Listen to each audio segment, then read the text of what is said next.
Puji nama Tuhan, shalom jemaat yang dikasihi Tuhan dimanapun Anda berada. Bersyukur sampai hari ini kita diberi kesempatan untuk boleh beribadah di hadapan Tuhan. Mari bersama dengan segenap hati, dengan segenap jiwa kita mau datang memuji dan menyembah Tuhan. Satu hati sepakat kita mau berdoa. Tuhan Yesus yang baik, kami bersyukur Tuhan atas hidup kami, atas anugerah yang Tuhan beri, kemurahan dan berkat-berkat Tuhan selalu melimpah dalam hidup kami. Kami bersyukur untuk kesehatan yang Tuhan beri, untuk kami boleh kembali memuji dan menyembah Engkau, datang sujud di dalam hadirat-Mu ya Bapa, membawa korban pujian, korban ucapan syukur yang terbaik di hadapan-Mu ya Bapa. Kami percaya Tuhan, kami punya Tuhan Yesus yang tidak terbatas ruang dan waktu, kuasa yang sama, hadirat yang sama, menjamah setiap jemaat-Mu dimanapun berada. Bahkan Kau sanggup memulihkan setiap keadaan kami, kekuatan yang baru Tuhan selalu beri buat setiap kami. Terima kasih ya Bapa, kami mengucap syukur, kami mau sambut hadirat-Mu hanya di dalam nama Tuhan Yesus. Haleluya, amin.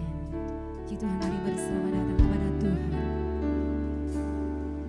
Saat ku berjalan, kasih-Mu menerangi langkahku.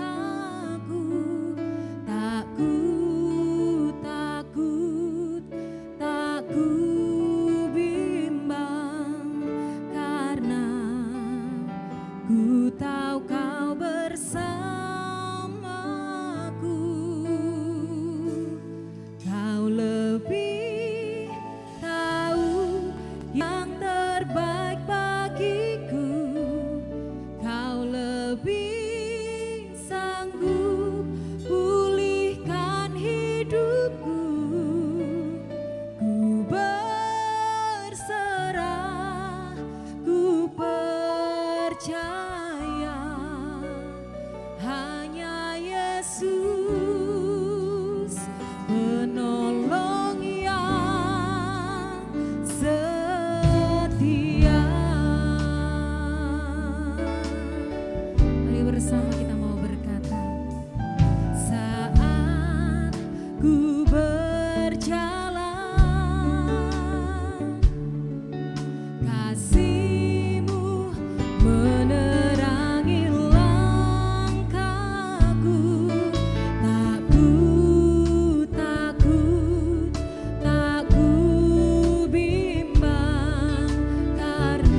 kita yang percaya, mari bersama katakan, Kau lebih tahu yang terbaik bagiku, Kau lebih sanggup pulihkan hidupku. Ku berserah, ku percaya, hanya Yesus penolong yang setia. Lebih lagi dengan iman percayamu berkata, Kau lebih tahu yang terbaik bagiku, Kau lebih sanggup pulihkan hidupku. Ku berserah, ku percaya, hanya Yesus penolong yang setia.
Yesus kami berserah, sebab tiada Tuhan seperti-Mu.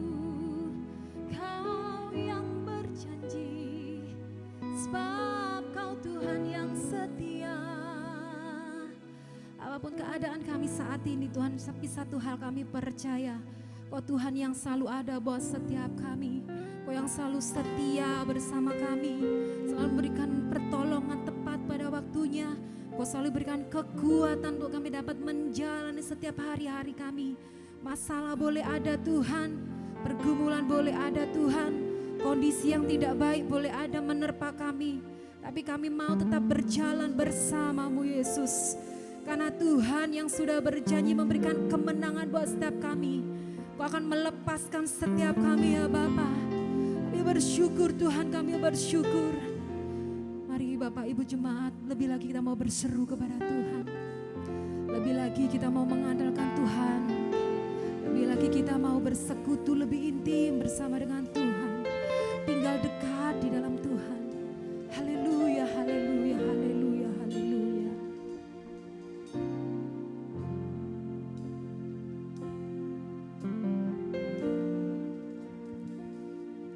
Kau Tuhan, penolong dalam hidupku. Ku percaya hanya kepadamu. Kau pegang tanganku dan tuntun langkahku. Yesus, Kau perlindunganku. Kau Tuhan, kekuatan dalam hidupku, penolongku dalam kesesakan. Kau gunung batuku dan pertahananku. Yesus, Kau kemenanganku. Yesus, padamu ku berseru. Kaulah penyelamatku. Terpujilah Kau Tuhanku. Mulutku memuji nama-Mu sepanjang umur hidupku. Terpujilah Kau Tuhanku di atas segalanya. Mari bersama kita mau berkata, Kau Tuhan, penolong dalam hidupku. Ku percaya hanya kepadamu. Dia yang tuntun pegang setiap kita. Kau pegang tanganku dan tuntun langkahku. Yesus, Kau perlindunganku. Kau Tuhan, Kau Tuhan, kekuatan dalam hidupku, penolongku dalam kesesakan. Kau gunung batuku dan pertahananku. Yesus, Kau kemenanganku.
puji-pujian yang mengharumkan Engkau Tuhan. Puji-pujian yang bersukacita bersyukur di hadapan Tuhan. Di dalam nama Tuhan Yesus semua yang siap lebih lagi bersorak berkata amin. Haleluya, haleluya. Sebab kita punya Yesus yang ajaib. Kita punya Tuhan yang ajaib. Sebab tak pernah berubah kasih setia Tuhan. Haleluya. Yesus ajaib, Tuhanku ajaib, kasih-Nya ajaib bagiku. Yesus ajaib, Tuhanku ajaib, rahmat-Nya tetap selamanya. Katakan Yesus ajaib, Yesus ajaib, Tuhanku ajaib, kasih-Nya ajaib bagiku. Yesus ajaib, Tuhanku ajaib, rahmat-Nya tetap selamanya. Tak berubah kasih-Nya, semakin hari bertambah indahnya.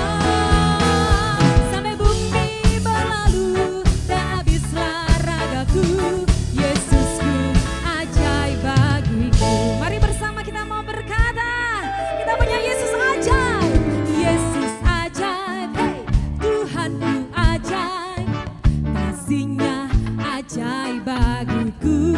Semua katakan, Yesus ajaib, amin. Tuhanku ajaib, rahmat-Nya tetap selamanya.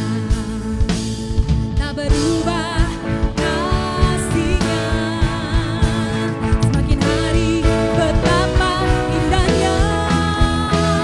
Sampai bumi berlalu dan habislah ragaku, Yesusku ajaib bagiku. Katakan tak berubah kasih-Nya, semakin hari betapa indahnya. Sampai bumi berlalu dan habislah ragaku, Yesusku ajaib bagiku. Amin, haleluya. Bersama kita memuji Yesus ajaib, Dia berkuasa, ada mujizat, sebab Yesus ajaib. Mari bersama berkata, Yesus ajaib, Dia berkuasa, ada mujizat, sebab Yesus ajaib. Haleluya. Mari bersukacita bersama, bertepuk tangan sorak-sorai buat Tuhan. Haleluya.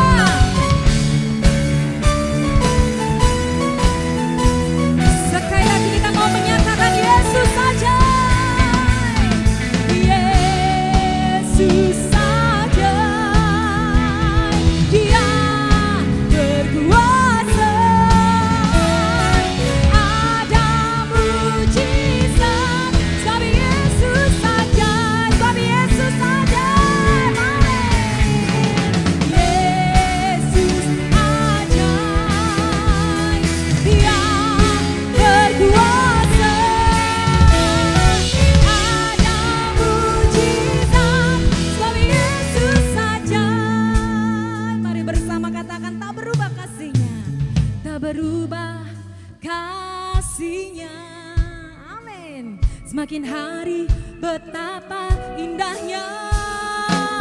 Sampai bumi berlalu dan habislah ragaku, Yesusku ajaib. Tak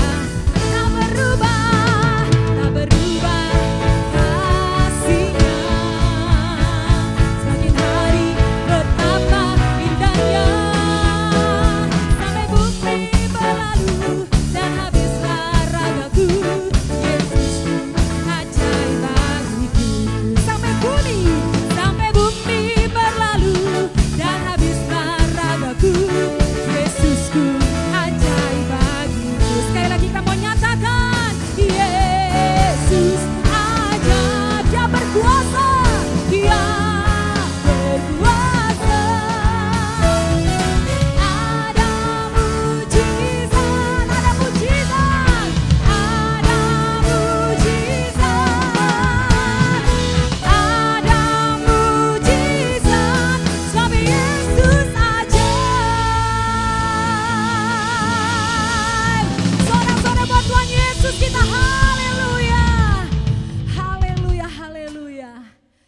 keajaiban Tuhan selalu nyata dalam hidup kita. Saat kita yang percaya tetap mengandalkan Tuhan, bahwa pengharapan di dalam Tuhan tidak pernah mengecewakan. Dia Tuhan yang selalu ada memberi kita kemenangan. Haleluya, haleluya, haleluya. Lebih lagi kami mau menyatakan Tuhan, kami punya Tuhan yang besar. Kami punya Tuhan yang berkuasa. Haleluya. Ku hidup karena percaya Kau yang berjanji setia, pengharapanku selalu ada di dalam-Mu.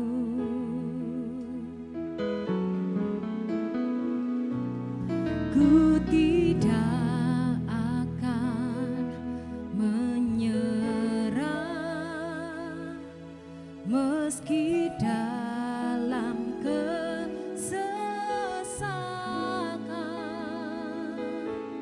Seluruh hidupku dalam genggaman-Mu.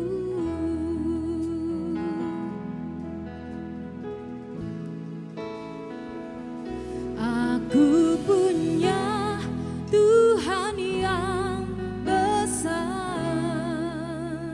yang telah berjanji dan sanggup menggenapi. Imanku bersepakat percaya kuasa-Nya. Ku terima sekarang kemenangan dari-Mu.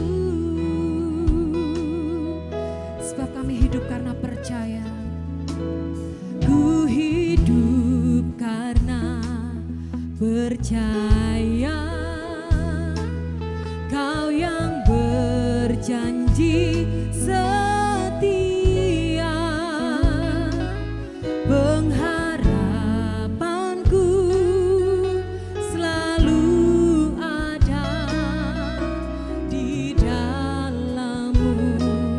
Yang percaya kita mau berkata, ku tidak akan menyerah meski dalam kesesakan. Seluruh hidupku dalam genggaman-Mu. Mari bersama kita mau nyatakan, aku punya Tuhan yang besar, yang telah berjanji dan sanggup menggenapi. Imanku bersepakat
Shalom Bapak Ibu saudara rekan-rekan GBI Leader Blessing yang dikasihi Tuhan. Kita berjumpa kembali di dalam doa malam secara daring pada hari ini. Dan sebelum kita mendengarkan firman Tuhan, saya mengajak Bapak Ibu saudara rekan-rekan untuk kita boleh berdoa lebih dulu. Mari kita berdoa.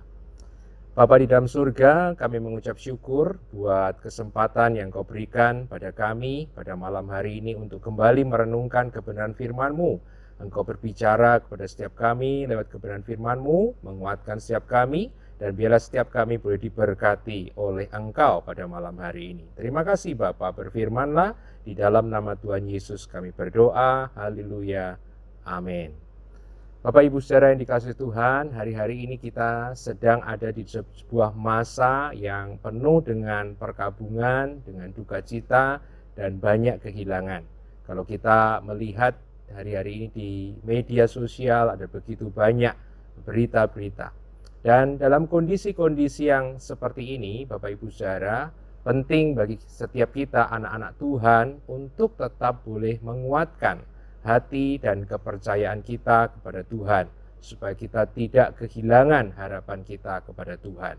Oleh karena itu penting juga untuk setiap kita, supaya kita tetap boleh percaya, tetap berdoa, tetap berharap dan mengandalkan Tuhan. Kita perlu memahami sebenarnya isi hati Tuhan atau pandangan Tuhan tentang kondisi hari-hari ini yang terjadi di sekitar kita. Oleh karena itu malam hari ini saya akan mengajak Bapak Ibu saudara, rekan-rekan yang dikasihi Tuhan untuk kita mempelajari satu kebenaran yang terdapat di dalam satu kitab di dalam Perjanjian Lama yang saya percaya akan berbicara secara relevan bagi kita. Kitab itu tidak lain adalah kitab Ratapan. Bapak Ibu saudara yang dikasihi Tuhan, seperti yang kita tahu bahwa kitab Ratapan sesuai dengan judulnya, bahwa kitab ini sebenarnya berbicara banyak juga tentang kehancuran, tentang kehilangan, dan juga perkabungan dan duka cita. Kitab Ratapan ada banyak ahli-ahli yang percaya ditulis oleh Nabi Yeremia. Dan Nabi Yeremia menuliskan kitab Ratapan ini untuk mencurahkan perasaannya, untuk mencurahkan emosinya, untuk mencurahkan perasaan hatinya terhadap kehancuran kota Yerusalem. Yang kalau kita lihat di dalam sejarah, kota ini dihancurkan oleh karena serangan Babel tahun 587 sebelum Masehi. Bapak Ibu saudara, kalau kita membaca sekilas dari kitab Ratapan, ataupun kalau Bapak Ibu saudara boleh melihat di dalam sejarah, maka Bapak Ibu saudara akan melihat bahwa kondisi kota Yerusalem yang diserang oleh Babel ini betul-betul dalam kondisi yang sangat menyedihkan. Kondisi yang mengharu biru, boleh saya katakan seperti itu. Kalau kita membaca beberapa ayat atau beberapa pasal di dalam kitab Ratapan, kita akan melihat misalnya bahwa kota Yerusalem yang diserang oleh Raja Babel ini mengakibatkan misalnya adanya bahaya kelaparan yang sedemikian luar biasanya. Demikian luar biasanya kelaparan yang terjadi sehingga misalnya kitab Ratapan pasal 2 ayatnya yang ke-20 misalnya mengkisahkan bahkan ibu-ibu pun akhirnya memasak dan memakan daging anak-anaknya sendiri karena kondisi yang sedemikian tragis pada saat itu. Selain daripada kelaparan, kematian juga terjadi di mana-mana. Kematian terjadi di kalangan para imam, para nabi, raja, dan bangsawan. Kondisi yang sedemikian ini menciptakan sebuah atmosfer yang selain duka cita, ratapan, perkabungan, juga sebuah atmosfer keputusasaan di tengah-tengah bangsa Israel. Oleh karena itu penting bagi setiap kita untuk mengetahui sebenarnya kitab Ratapan ini berbicara tentang apa. Betul, sesuai dengan judulnya, bahwa kitab Ratapan ini mengemukakan tentang sebuah ratapan kepada Tuhan. Tapi sebenarnya ada sebuah pesan yang sangat penting dari kitab Ratapan, Bapak Ibu saudara. Dan itu akan bisa kita ketahui kalau kita mempelajari sedikit tentang struktur daripada kitab Ratapan. Kitab Ratapan adalah sebuah kitab yang sangat emosional di satu sisi, tetapi juga sangat artistik di sisi yang lain. Seperti kalau kita baca di dalam Alkitab kita bahasa Indonesia, maka kitab Ratapan terdiri dari 5 pasal. Nah, 5 pasal ini kalau kita membaca bersama-sama sangat menarik karena ditulis dengan sedemikian indah dan sedemikian detailnya, sehingga kita bisa melihat persamaan-persamaan dan perbedaan-perbedaan di antara pasal-pasal tersebut. Misalnya saya mencatat bahwa 2 pasal pertama dan 2 pasal terakhir dari kitab Ratapan itu terdiri dari 22 ayat. Ya, saya ulang lagi, 2 pasal pertama dari kitab Ratapan dan 2 pasal terakhir dari kitab Ratapan itu terdiri dari 22 ayat. Sementara pasal yang ketiga, yaitu pasal yang di tengah-tengah, isinya terdiri dari 3 kali dari jumlah ayat dari 2 pasal sebelumnya. Jadi pasal yang ketiga terdiri dari 66 ayat. Di sini saja kita akan tahu dari struktur penulisan daripada puisi Ibrani bahwa sebenarnya pasal 3 itu adalah daging atau inti daripada apa yang hendak dibicarakan oleh kitab Ratapan. Dan dari 66 ayat yang dituliskan di pasal 3, kalau kita mencari bagian tengahnya, maka kita akan mendapatkan persis di dalam ayatnya yang ketiga, yaitu Ratapan 3 ayatnya yang ke-33. Dan saya percaya di bagian tengah persis middle dari kitab Ratapan, itulah jantung daripada pesan daripada kitab Ratapan atau intisari daripada kitab Ratapan. Oleh karena itu malam hari ini saya akan mengajak Bapak Ibu Saudara untuk membaca Ratapan 3, tetapi untuk supaya bisa mempermudah ya, saya akan membaca mulai ayatnya ke-31. Ratapan 3 ayat 31 sampai dengan 33, saya membaca dari versi terjemahan baru, dikatakan demikian, karena tidak untuk selama-lamanya Tuhan itu mengucilkan, karena walaupun ia mendatangkan susah, ia juga menyayangi menurut kebesaran kasih setianya. Perhatikan ayat 33 Bapak Ibu Saudara, karena tidak dengan rela hati ia menindas dan merisaukan anak-anak manusia. Saya akan ulangi lagi dari ayat yang ke-33.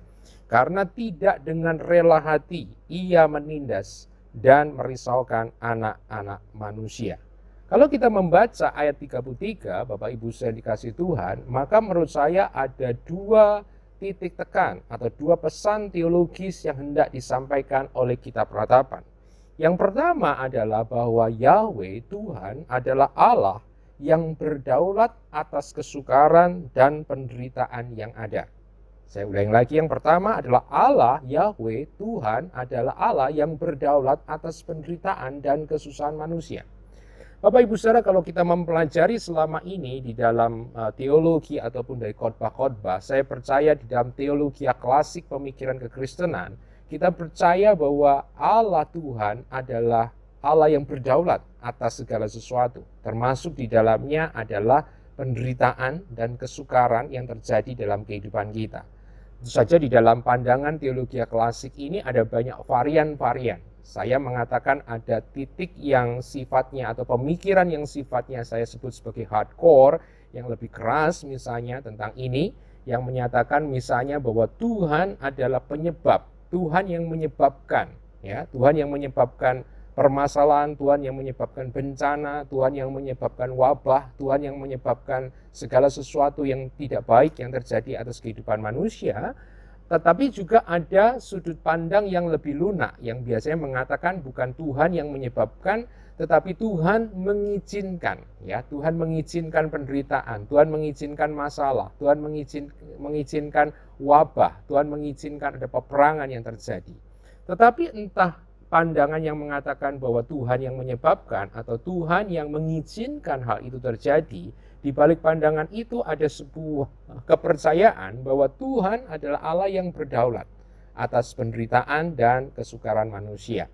Nah, kalau kita melihat di dalam kitab Ratapan khususnya, terutama di dalam pasalnya yang ketiga, maka kita akan langsung tahu Bapak Ibu Saudara bagaimana pandangan Ratapan atau pandangan Yeremia atau pandangan Perjanjian Lama tentang hal itu, tentang kehancuran kota Yerusalem.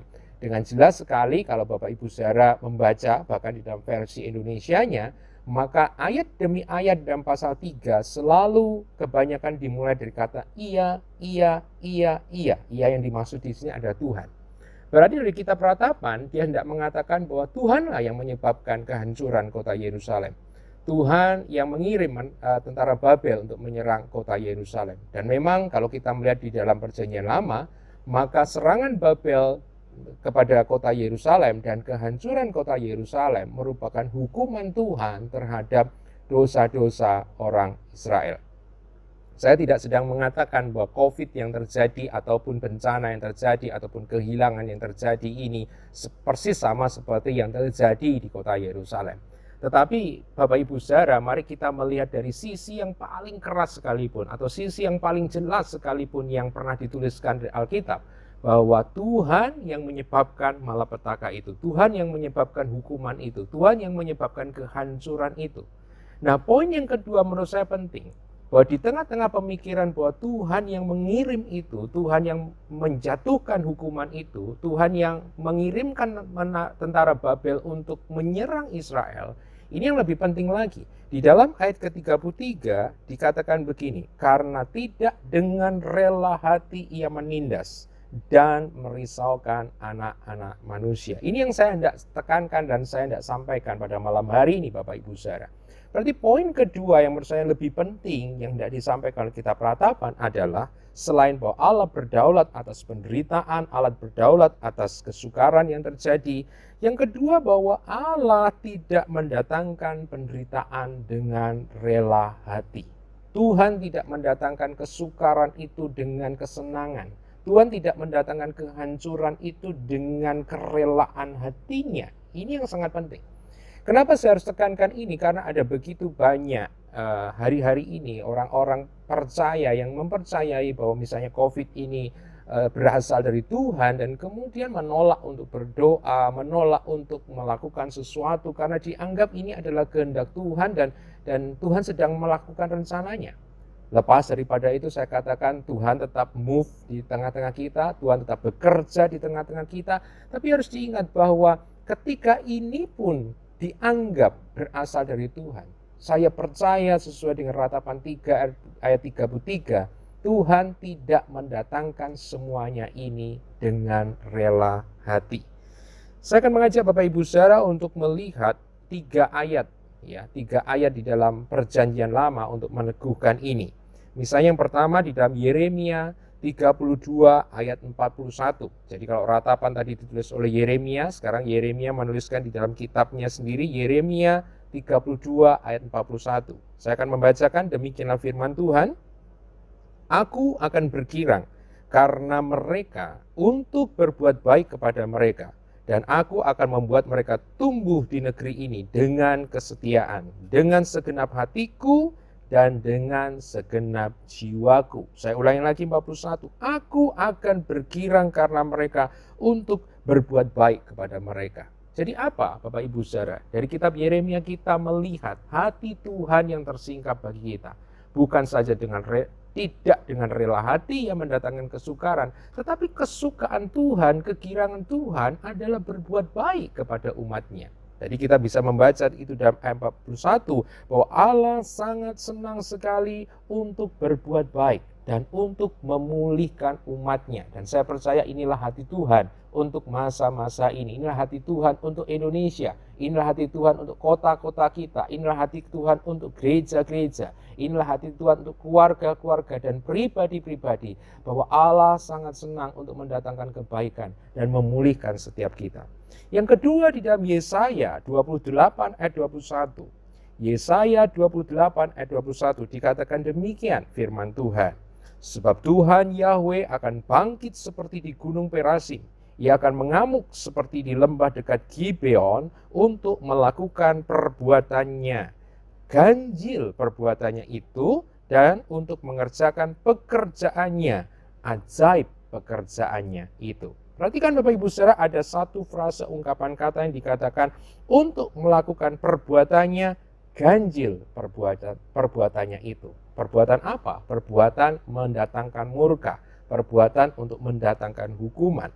Jadi dari Yesaya 28 ayat 21 kita mendatangkan satu poin, yaitu apa? Bahwa ternyata penghukuman Tuhan di dalam Perjanjian Lama disebut sebagai perbuatan yang ganjil, perbuatan yang aneh, perbuatan yang tidak biasa.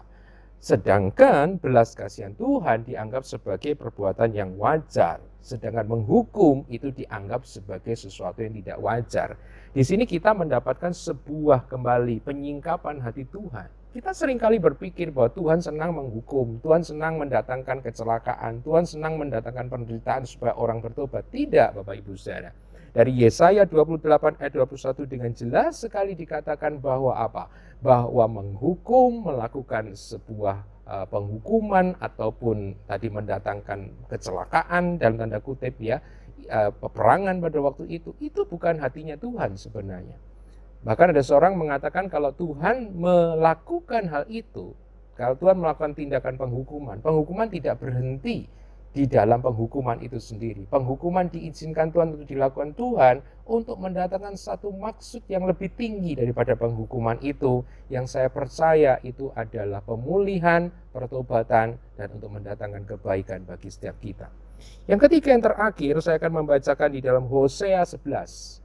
Hosea 11 ayat 8 sampai dengan ayat ke-9 dikatakan demikian. Hosea 11 ayat 8 sampai dengan ayat 9.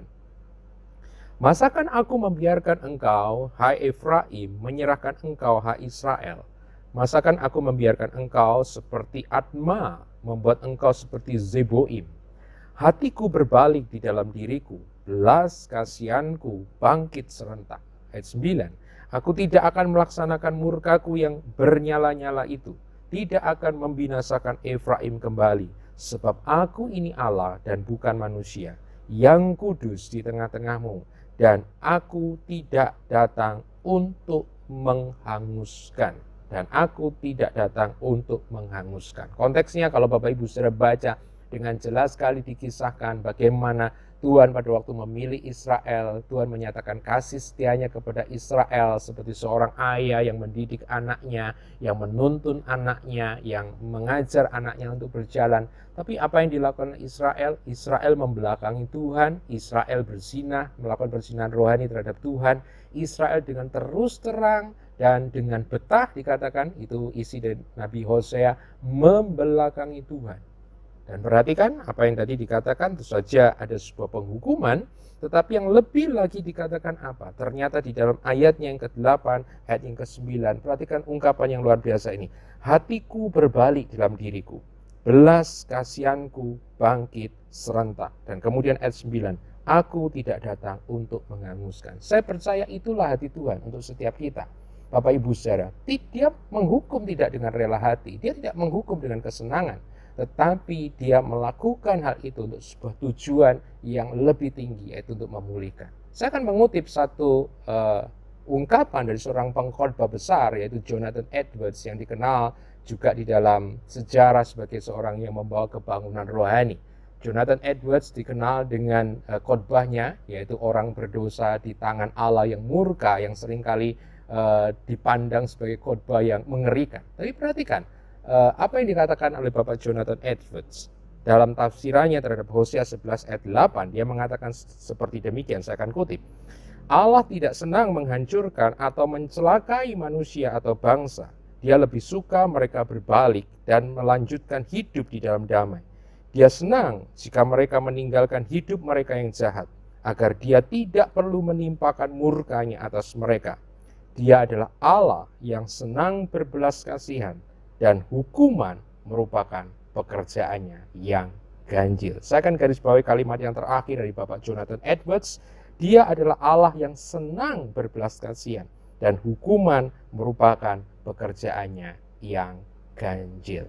Jadi Bapak Ibu saudara yang dikasihi Tuhan, dengan perenungan firman Tuhan pada malam hari ini, kita bisa melihat bahwa Allah yang kita sembah, Allah yang kita kenal di dalam Yesus Kristus, Allah yang sama yang ada dalam perjanjian lama, adalah Allah yang begitu besar di dalam kasih setianya. Perhatikan tadi dalam Ratapan 3 ayatnya yang ke-32 dikatakan, karena walaupun ia mendatangkan susah, ia juga menyayangi menurut kebesaran kasih setianya. Hesed Adonai adalah sebuah komitmen Tuhan kepada umatnya untuk mendatangkan kebaikan bagi umatnya. Nah, Allah yang sedemikian yang kita kenal di dalam nama Yesus Kristus. Maka saya percaya saat kita bisa mengenal hati Allah yang sedemikian, Allah yang penuh dengan belas kasihan, Allah yang berkasih setia kepada umatnya, Allah yang suka mendatangkan kebaikan, Allah yang suka mendatangkan recovery, pemulihan bagi umatnya, saya percaya dengan pengetahuan, pewahyuan akan kebenaran ini, mari hari-hari ini saya mengajak rekan-rekan Bapak Ibu saudara untuk terus tetap percaya kepada Tuhan, untuk terus berdoa untuk pemulihan bagi bangsa kita. Saya percaya Tuhan akan mendengar dan Tuhan akan memulihkan. Dan kita terus berharap bahwa Tuhan akan mendatangkan kebaikan yang lebih besar bagi kepentingan kita dan juga untuk kemuliaan namanya. Demikianlah renungan firman Tuhan pada malam hari ini. Kiranya firman Tuhan ini akan terus bisa menyemangati kita, mendorong kita untuk menjadi umat Allah yang berkemenangan. Saya mengajak Bapak Ibu Saudara untuk berdoa untuk kebenaran firman Tuhan. Mari kita berdoa. Bapa di sorga, terima kasih. Kami mengucap syukur di dalam nama Yesus. Lewat kebenaran firman-Mu, kitab Ratapan pasal 3 ayat 33. Kami boleh melihat, mendapat sebuah penyingkapan tentang hati-Mu ya Bapa bagi setiap kami. Kami percaya di tengah-tengah masa-masa yang gelap, di tengah-tengah masa yang penuh dengan kehilangan, kesukaran, duka cita. Kami percaya Tuhan, bahwa hati-Mu lebih suka untuk memulihkan, hati-Mu lebih suka untuk mendatangkan pemulihan, recovery, kesembuhan bagi setiap kami, bagi kota kami, bangsa kami Tuhan. Oleh karena itu, biarkan pada malam hari ini kami boleh menghampiri tahta kasih karunia-Mu. Kami membawa keberadaan Indonesia ke dalam tangan kuasa-Mu, bahkan dunia ke dalam tangan kuasa-Mu, kota-kota kami di dalam tangan kuasa-Mu, keluarga kami, orang-orang yang ada di sekitar kami, bahkan diri kami.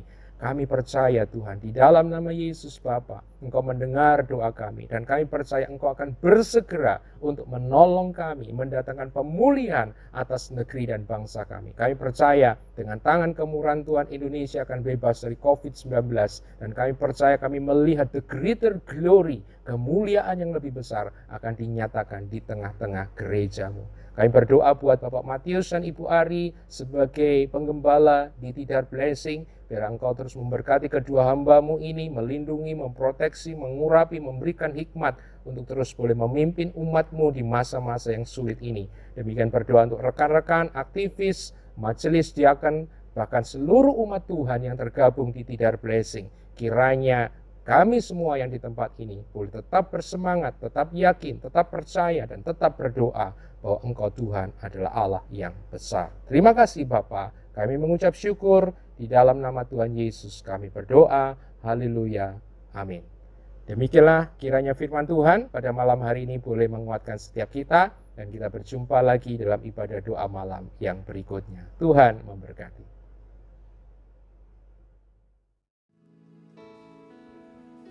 Aku punya Tuhan yang besar, yang telah berjanji dan sanggup. Mari bersama kita mengakhiri ibadah kita dengan ucapan syukur kepada Tuhan. Haleluya, haleluya. Kemuliaan bagi Allah di tempat yang maha tinggi. Kemuliaan bagi Yesus, Tuhan yang memerintah atas segalanya. Raja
Bapa, dalam nama Yesus, Bapa yang kami sembah, Bapa yang kami agungkan, hari ini kami sungguh sangat bersyukur Tuhan.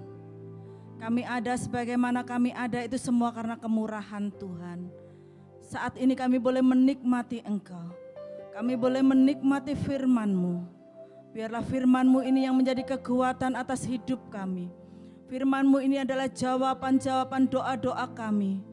Terima kasih Bapa, terima kasih. Kasih setia-Mu Tuhan senantiasa melimpah atas setiap kehidupan kami. Terima kasih Bapa, terima kasih. Biarlah Tuhan, kami setiap jemaat-Mu, kami boleh menjadi pelaku-pelaku daripada firman-Mu. Kami boleh menjadi alat-Mu Tuhan, dimanapun kami berada. Biarlah nama-Mu ditinggikan, nama-Mu diagungkan. Kami memberkati hamba-Mu Bapak Gunawan Hartono Tuhan. Berkati kehidupan hamba-Mu, pelayanan hamba-Mu. Apapun yang dikerjakan oleh hamba-Mu Tuhan yang membuat berhasil dan beruntung. Saat ini kami hati sepakat Tuhan. Kami mau berdoa bagi bangsa kami Indonesia. Bangsa yang kami kasihi. Bangsa yang kami cintai Tuhan. Bahkan Tuhan juga lebih lagi mengasihi bangsa kami. Kami percaya Tuhan hujan pertobatan akan terjadi atas bangsa kami. Apapun yang terjadi atas bangsa kami semuanya atas seizin Tuhan. Dan di dalam kendalinya Tuhan. Kami saat ini memberkati pemimpin kami Tuhan. Dari Bapak Presiden, Wakil Presiden, Menteri, DPR, DPRD, sampai tingkat daerah sekalipun RT RW Tuhan berkati. Berikan roh takut akan Engkau atas setiap hamba-hamba-Mu ini Tuhan. Kami percaya penyertaan Tuhan juga sempurna atas setiap hamba-Mu ini. Sehingga hamba-Mu ini belum mengambil keputusan bukan karena kepentingan mereka sendiri. Tapi semuanya hanya untuk kepentingan bangsa dan negara ini. Terima kasih Bapa. Berikan kami Tuhan, setiap warga negara Indonesia ini Tuhan, kesadaran untuk kami boleh menjaga kesehatan, untuk kami tetap memegang protokol kesehatan Tuhan, dimanapun kami berada, sehingga pandemi ini cepat berlalu Tuhan. Terima kasih Bapa, kami memberkati Tuhan TNI, kami memberkati Polri, kami memberkati tenaga medis, kami memberkati sukarelawan yang ada Tuhan. Tuhan berkati mereka semua, berikan kesehatan atas setiap mereka. Terima kasih Bapa, terima kasih. Terima kasih, saat ini kami juga berdoa Tuhan, bagi mereka yang saat ini sedang sakit Tuhan, sedang terpapar COVID, di dalam nama Yesus, melalui tempat ini kami melepaskan kuasa kesembuhan, di dalam nama Yesus mereka boleh sembuh di dalam nama Yesus. Terima kasih Bapa, terima kasih, kami juga memberkati Tuhan, kota Surabaya dan sekitarnya, di mana kami tinggal Tuhan berkati, Tuhan sertai. Kami percaya kesejahteraan kota ini adalah kesejahteraan kami juga. Terima kasih Tuhan, terima kasih. Kami memberkati gereja-Mu GBI Tidar Blessing. Kami memberkati setiap hamba-hamba-Mu yang ambil bagian melayani di GBI Tidar Blessing. Dari gembala sampai pengurus FB, Tuhan berkati. Biarlah Tuhan penyertaan-Mu juga sempurna atas setiap kehidupan mereka. Apapun yang mereka lakukan, biarlah semuanya hanya untuk kemuliaan nama Tuhan. Kami memberkati seluruh jemaat-Mu, dimanapun mereka berada. Tuhan berkati, Tuhan sertai.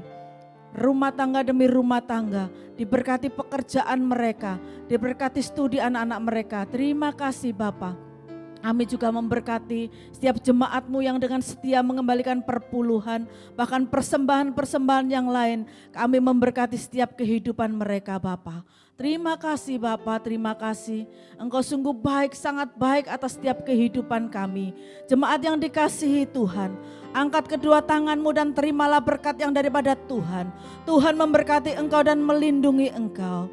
Tuhan menyinari engkau dengan wajah-Nya dan memberikan engkau kasih karunia. Tuhan menghadapkan wajah-Nya kepadamu dan memberikan engkau damai sejahtera. Mulai hari ini sampai Maranatha, Tuhan Yesus datang kedua kalinya. Di dalam nama Tuhan Yesus yang diberkati Tuhan, sama-sama kita katakan amin. Tuhan Yesus memberkati kita semua.